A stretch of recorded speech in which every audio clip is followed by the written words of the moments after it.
Hello everyone, this is DK Kushwaha. Welcome to you e learning with DK. ये हिंदी का lecture number तीसरा है। हम लोग उपसर्ग को पढ़ रहे थे। लेक्चर नंबर 1, लेक्चर नंबर 2 में मैंने आपको उपसर्ग को बेसिक बताया था सारा। आज पढ़ना हमें लेक्चर नंबर हमारा है तीसरा। और ये देखिए, पहले उपसर्ग मैंने पहले लेक्चर बता दिया था, ओवरव्यू आपको पूरा दे दिया था। संस्कृत की वो उपसर्ग मैंने कल के लेक्चर में कंप्लीट करा दिए थे लेक्चर नंबर 2 में। आज हमें पढ़ना है, जो बचे हुए हैं उनको ख़त्म करना है। हमें पढ़ना है हिंदी और उर्दू के, क्योंकि ये हमने पिछले लास्ट क्लास में कवर कर लिए थे।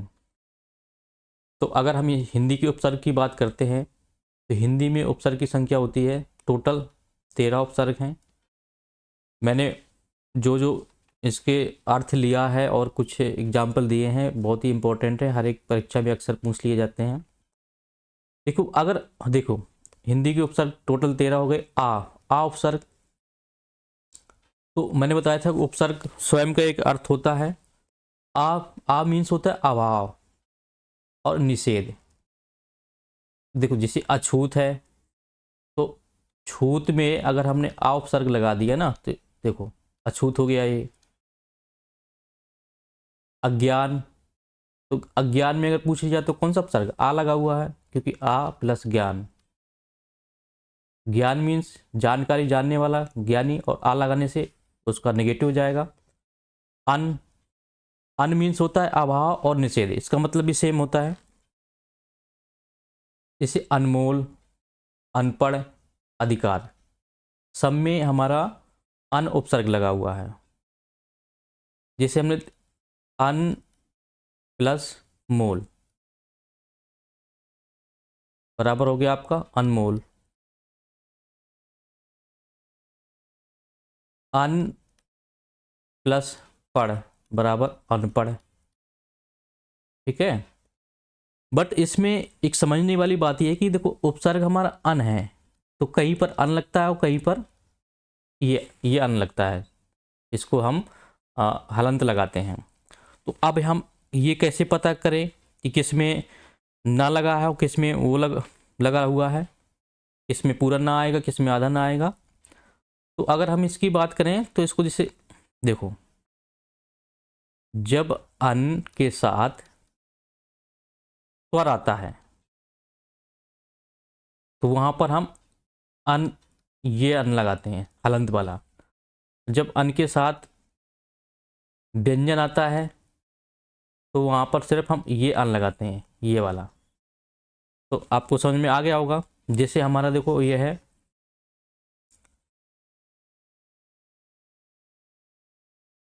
अनपढ़, ये ना और पा, ना है और यहाँ पर व्यंजन यूज हुआ, तो इसमें हमारा जो उपसर्ग होगा अन होगा। अब जैसे आपका है अनधिकार, अन प्लस अधिकार, तो ना के साथ आ रहा है ना, तो यहां पर हमारा उपसर्ग होगा ये अन वाला होगा। तो बस यही समझना था। दूसरा उन, एक, उनका मीन्स एक काम। जैसे 59, सा में उन उपसर्ग लगा हुआ है। 39, 29, उन मतलब एक कम। जैसे 60 में एक कम 59, 40 में एक कम 39, 19, 20 में एक कम। का लगने से, का उपसर्ग है बुराई, का मीन्स बुराई, हीनता, यानी पूत, पूत में का लगा दिया तो कपूत हो गया, का उपसर्ग लगा हुआ। कमीज, सु श्रेष्ठ होता है ऊंचा, उसका मतलब है ना। लब, लब में सु लगा दिया सुलभ हो गया। गति में सु उपसर्ग है, सुगति हो गया, सुगंध हो गया। तो इस तरह से आप देख लीजिएगा, ये टोटल आपके 13 उपसर्ग हैं। जैसे देखो कु मीन्स बुराई, हीनता। ख्यात, ख्यात में कौन सा उपसर्ग कु है, कुख्यात, यानी कु प्लस ख्यात बराबर कुख्यात। ख्यात मीन्स प्रसिद्ध और कुख्यात बने आपका जो बुरे काम के लिए प्रसिद्ध हो। कुरूप, रूप बने अच्छा, कुरूप बने बदसूरत। सा श्रेष्ठ होता है, अच्छा होता है, जिस साहित्य। सा प्लस हित बराबर साहित हो गया। तो आई थिंक ये समझ में आ गया होगा, क्योंकि पिछली क्लास में मैंने बहुत अच्छे से क्लियर किया था। नेक्स्ट देखते हैं उर्दू के टोटल उपसर्ग होते हैं 19। जैसे हमने उपसर्ग है कम, कम मीन्स थोड़ा, हीन, कम उम्र, उम्र में कम उम्र है तो कम उम्र में कम प्लस उम्र है तो कम उपसर्ग है, कम वक्त, कमजोर, जोर में जो कम प्लस जोर तो कमजोर हो जाएगा, कम ये उर्दू का है। खुश, जिसे खुश मीन्स शुभ, अच्छा, खुश मिजाज, खुशबूदार, गैर, पराया, दूसरा, गैर मुल्क, गैर सरकारी, दर में अदा करने के लिए, दरअसल, दरभंगा, ये आपका दर का हो गया। ऐसे आप देख लीजिए, मैं पीडीएफ डिस्क्रिप्शन में दे दूंगा, और टेलीग्राम में मेरा same e learning with DK के नाम से मेरा टेलीग्राम चैनल भी है, डिस्क्रिप्शन में इसका लिंक दे दूंगा, तो वहाँ से आप डाउनलोड कर लीजिएगा। ये सारे बहुत ही इम्पोर्टेंट हैं। हर हर उपसर्ग है, हर प्रत्येक होता है, हर हाल, हर बार, हर चीज। तो यहाँ तक आपको समझ में आ गया होगा। अब देखते, जैसे बर है, उपसर्ग है, तो ऊपर बाहर, बर का मतलब ऊपर बाहर, बर्दाश्त, बरगद, बर्तन। विशेष उपसर्ग हैं जो, इसको देख लेते हैं। जैसे ये अंता, तो अंता मतलब भीतर, जैसे करण,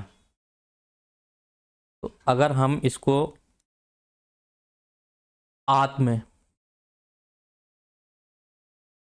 अंता को देखते थे, अंतर भीतर होता है, जैसे अंत प्लस करण बराबर हो जाएगा अंताकरण। ठीक है, ये करण हो गया, पुर, अंतापुर, आत्म है, जैसे उपसर्ग जैसे है विशेष में आत्म है, आत्म ने अपना, कथा, घात, हत्या। आत्म, अगर हम आप में उपसर्ग आत्म प्लस कथा करेंगे, ये बन जाएगा आत्मकथा, आत्मकथा। तो समझ में आ रहा है आपको? देखो कथा ये है। चिर, चिर लंबे समय के लिए, चिर प्लस काल, चिरकाल हो जाएगा। नी, बिना शब्द, नी मीन्स बिना शब्द, नी शब्द कर दिया जिसे बोल देते हैं ना। संदेह, इसका मतलब, तो ये दिया हुआ है। तो इस तरह से देख लीजिएगा, चेक लंबे समय, काल, सम, श्रेष्ठ, ये इंपॉर्टेंट है। देखो कौन सा है, एक सम ये लिखा हुआ है, दूसरा सम ये लिखा हुआ है। सत्य,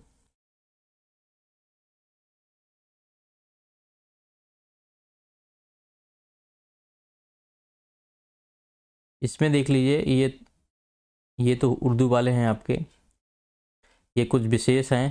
सम, सामने, कक्षा, सह, स्वार्थ, है ना, सहपाठी जैसे हो जाता है, सहकारी, सहकार।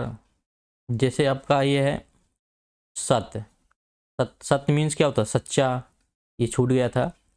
सत्य मीन्स सच्चा, जैसे आपको ना है कि सत्य प्लस कर्म बराबर आपका क्या हो जाएगा, सत्यकर्म। सत्य, सत्य प्लस जन बराबर सज्जन। अब आप बोलोगे सर इसमें ता लगाया है तो सत्कर्म हुआ है, यहाँ पर इसमें ता सत्य जन आप लिख रहे हो, जबकि इसको तो सत्य जन होना चाहिए था। तो ये नहीं होता, ऐसे नहीं होता ये क्योंकि जब देखो, जब ता का मिलन होगा जा या झा से, तो ये आपका जा बन जाता है, तो इसलिए इसका सज्जन हुआ है, सज्जन हुआ है। क्योंकि का, चा, टा, पा प्लस अनुनासिक वर्ण होते हैं, तो वो अपने वर्ण के पंचवर्ण में कूद करके जाते हैं। तो ये मैं संधि की क्लास में आपको बताऊंगा बहुत अच्छे से ये कैसे होता है। तो आई थिंक हमने यहाँ तक पढ़ लिया है, ये सारे आपके कंप्लीट हो गए हैं। हाँ, अगर कुछ देखो, कुछ इंग्लिश की भी होते हैं उपसर्ग, जैसे सब, उपसर्ग है हमारा सब, सब, इसका अर्थ हुआ अधीन, नीचे। अगर इसको हम देखते हैं तो जैसे सब जज, सब जज, सब इंस्पेक्टर, ये पूछे हुए हैं, एग्जाम से भी लिए हैं मैंने। Sub inspector,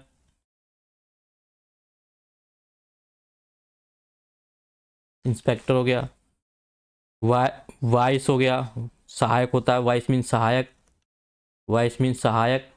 vice chancellor, vice principal होता है ना, जनरल माने प्रधान होता है। हेड उपसर्ग है, हेड मीन्स होता है मुख्य। Head master, head master, head clerk. तो ये यहाँ तक कंप्लीट हो गए। तो नेक्स्ट क्वेश्चन में हम, नेक्स्ट क्लास में देखेंगे हम कि प्रत्यय को पढ़ेंगे, तो इसको कवर करेंगे। तो मुझे आशा है कि आप लोगों को यहाँ तक समझ में आ गया होगा। तो प्लीज़ मेरे चैनल को सब्सक्राइब करिए, लाइक करिए, कमेंट करिए। Thank you, thanks for watching.